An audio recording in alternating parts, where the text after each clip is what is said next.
যারা ক্ষমা করে এরা অনেক ভালো থাকে ভাই, জানেন? আপনি ক্ষমা করে দিলে আপনি শান্তিতে থাকবেন।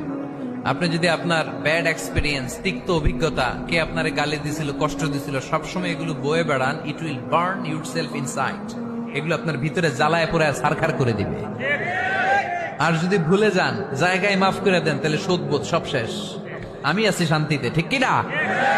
আমরা শান্তি চাই কি চাই না? আমরা অতীতের এই কষ্ট বুকে নিয়ে আর চলতে চাই? সমাধান একটাই, ক্ষমা করে দেন। স্টামফোর্ড ইউনিভার্সিটি, ক্যালিফোর্নিয়ার স্টামফোর্ড ইউনিভার্সিটির একজন প্রফেসর ফ্রেডরিক লাস্কিন, ওনার একটা আর্টিকেল আমি পড়েছি। ওখানে উনি গবেষণা চালিয়েছেন, অনেক মানুষের মধ্যে গবেষণা চালিয়ে দেখেছেন যে যারা অন্যরা ক্ষমা করতে পারে না, এদের রোগ বালাই বেশি, কষ্ট বেশি। আর যারা সহজে ক্ষমা করে দেয়, এরা সবসময় শান্তিতে থাকে। এটা পরীক্ষিত, এটা ওনার